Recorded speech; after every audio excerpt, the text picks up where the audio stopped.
Saida dengan NIM 31502300111. Aku dari Fakultas Universitas Islam Sultan Agung dengan prodi Pendidikan Agama Islam. Hai, salam kenal.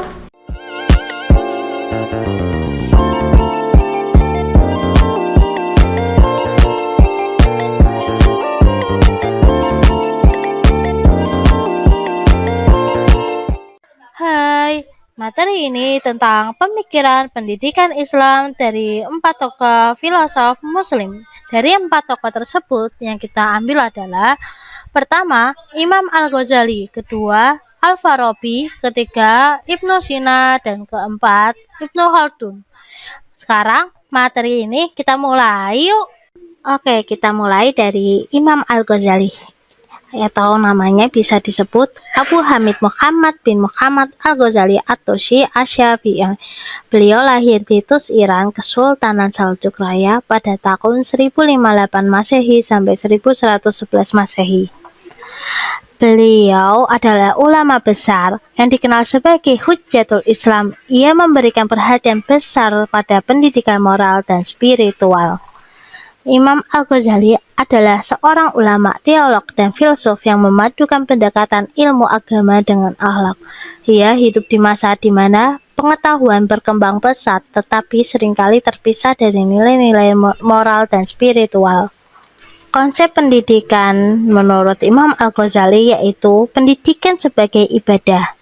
Menurut Imam Al-Ghazali, pendidikan adalah ibadah yang bertujuan mendekatkan manusia kepada Allah. Ilmu tanpa iman itu tidak memiliki makna, dan iman tanpa ilmu itu tidak akan kokoh.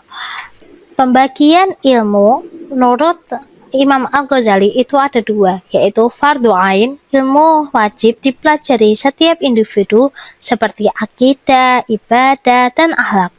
Fardhu kifayah, ilmu yang bersifat kolektif seperti kedokteran, matematika, dan ekonomi.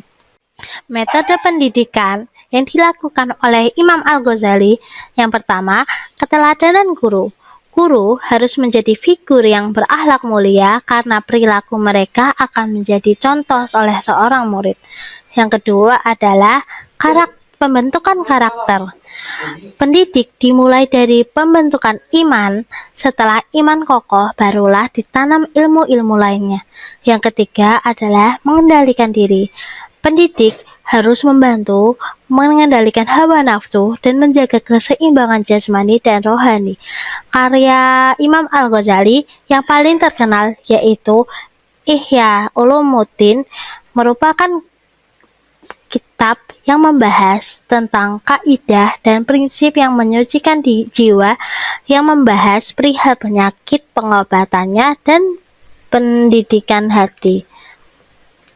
Oke, yang selanjutnya nomor 2 yaitu Al-Farabi, atau namanya Abu Nasr Muhammad Al-Farabi.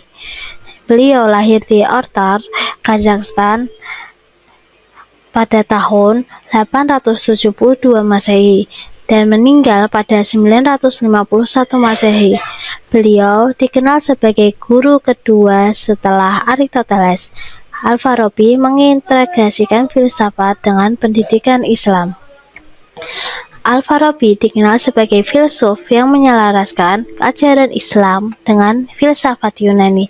Ia percaya bahwa pendidikan adalah sarana untuk mencapai kebahagiaan dan membangun masyarakat ideal. Konsep pendidikan Al-Farabi yaitu pendidikan sebagai sarana kebahagiaan. Pendidikan harus membentuk manusia yang sempurna secara intelektual, moral, dan spiritual. Kedua yaitu masyarakat ideal.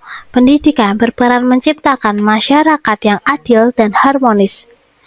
Tujuan pendidikan yang dilakukan oleh Al-Farabi yaitu pertama, membangun manusia yang berakhlak mulia. Kedua, mengembangkan akal dan memahami realitas. Ketiga, menciptakan masyarakat yang seimbang antara agama dan filsafat. Metode pendidikan yang digunakan oleh Al-Farabi itu ada 3. Yang pertama, logika sebagai dasar. Kedua, ada dialog dan diskusi. Yang ketiga, keseimbangan fisik dan spiritual. Untuk yang pertama, logika sebagai dasar, yaitu Pengajuan logika membantu siswa berpikir kritis dan sistematik. Untuk yang kedua, dialog dan diskusi, yaitu proses pembelajaran melibatkan tanya jawab untuk menggali pemahaman. Untuk yang ketiga, keseimbangan fisik dan spiritual, yaitu pendidikan memperhatikan aspek jasmani dan rohani siswa. Untuk karya-karya yang paling terkenal di Al-Farabi itu ada 4. Pertama, Al-Musiqi Al-Kabir, yaitu buku besar musik. Kedua, A'ra Ahlul Madinah Al-Fadilah, yaitu negara utama. Yang ketiga, Ihsa Al-Ulum, yaitu klarifikasi ilmu. Yang keempat, Ihsa Al-Qiya'at, yaitu klarifikasi irama. Oke, mari kita lanjut. Filosof Muslim yang ketiga, yaitu Ibnu Sina. Ibnu Sina, nama beliau adalah Abu Ali Al-Husain Ibnu Abdullah Ibnu Sina. Beliau lahir pada tahun 980 Masehi di Afshana Pekushki, Bukhara pada dinasti Zamaniyah. Beliau meninggal pada Juni 1037 di Hamadan, Emirat Kuwait.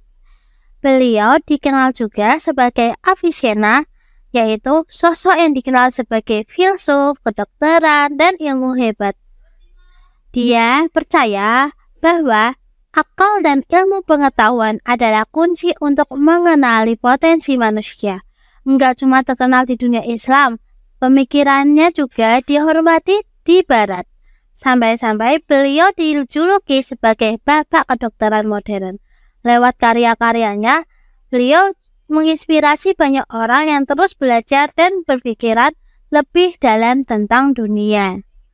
Konsep pendidikan yang dilakukan oleh Ibnu Sina yaitu pendidikan sebagai proses pembentukan jiwa. Pendidikan harus membentuk potensi, akal, dan jiwa manusia agar mereka mampu memahami dunia secara rasional dan mencapai kebahagiaan. Tahapan pendidikan yang dilakukan oleh Ibnu Sina itu terdiri dari 3 tahapan usia. Mulai dari usia 0 sampai 6 tahun yaitu pendidikan moral melalui permainan dan pengawasan. Kedua, 6 sampai 14 tahun yaitu pembelajaran dasar seperti agama, bahasa, dan akhlak. Selanjutnya, usia pada tahun 16 sampai 21 yaitu pendidikan lanjutan dalam filsafat, sains, dan logika. Tujuan pendidikan Ibnu Sina pertama ada mengembangkan potensi akal untuk memahami realitas. Kedua, membangun individu yang kontribusi dalam masyarakat. Ketiga, mencapai kebahagiaan dunia dan akhirat melalui ilmu. Untuk metode-metode pendidikannya, pertama, ada keseimbangan teori dan praktik. Untuk ini, pendidikan harus memberikan pemahaman teoritas dan keterampilan praktis yang relevan. Yang kedua, ada individualisasi, yaitu pendidikan disesuaikan dengan kemampuan dan bakat setiap individu. Ketiga, ada diskusi dan pemecahan masalah. Murid didorong dengan berpikir kritis melalui dialog. Untuk karya-karya Ibnu Sina yang paling terkenal yaitu karya Al-Qanun fi Al-Tib, buku tentang pengobatan. Oke, yang selanjutnya mari kita bahas tentang filosof Muslim yang keempat dan yang terakhir, yaitu tentang Ibnu Khaldun. Ibnu Khaldun nama beliau adalah Abdurrahman bin Muhammad bin Khalid Al-Hadrami. Beliau lahir pada tahun 27 Mei 1332 Masehi di Tunis. Dan beliau meninggal pada tahun 17 Maret 1406 Masehi di Kairo. Ibnu Khaldun dikenal sebagai bapak sosiologi, menghubungkan pendidikan dengan perkembangan masyarakat. Beliau juga sebagai sejarawan sosiologi dan filsuf yang memandang pendidikan sebagai integral dan perkembangan peradaban. Untuk konsep pendidikan yang dilakukan Ibnu Khaldun yaitu pendidikan sebagai alat peradaban.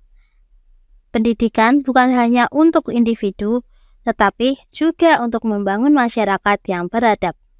Kedua, pada pembelajaran empiris. Ilmu harus dipelajari berdasarkan pengalaman yang nyata dan observasi terhadap lingkungannya. Tujuan pendidikan yang dilakukan oleh Ibnu Khaldun yaitu yang pertama, menghasilkan individu yang memahami kebutuhan masyarakat. Kedua, membentuk generasi yang mampu memajukan peradaban. Ketiga, mengembangkan keterampilan yang relevan untuk kehidupan sosial. Untuk metode-metode yang pendidikan yang dilakukan oleh Ibnu Khaldun yaitu ada 3 tahap metode. Yang pertama, tahapan pembelajaran, kedua intekstual, ketiga praktek langsung. Untuk tahapan pembelajaran yaitu dimulai dari yang sederhana ke yang kompleks, lalu menekankan pemahaman sebelum hafalan. Untuk yang kedua kontekstual, yaitu materi pendidikan harus relevan dengan kebutuhan masyarakat. Ketiga, untuk praktek langsung yaitu pendidikan harus memberikan pengalaman yang nyata untuk membangun keterampilan. Untuk karya-karya Ibnu Khaldun yang bernilai sangat tinggi diantaranya yaitu At-Ta'rif bi Ibnu Khaldun, sebuah kitab autobiografi, catatan dari kitab sejarahnya. Lalu Muqaddimah, pendahuluan atas Kitab Al-Ibar yang bercorak sosiologis, historis, dan filosofis. Tiga yaitu ada Bab Al-Musal fi Usul Ad-Din, yaitu sebuah kitab tentang permasalahan dan pendapat teologi yang merupakan ringkasan dari kitab Musahal Afkar Al-Muqaddim wa Al-Muharriri karya Imam Fakhruddin Ar-Razi. Materi 4 tokoh filosof ini sudah selesai. Terima kasih yang sudah menonton sampai akhir dan maaf jika kata-katanya masih terbelit-belit atau terputus-putus. Sekian dan terima kasih. Bye-bye.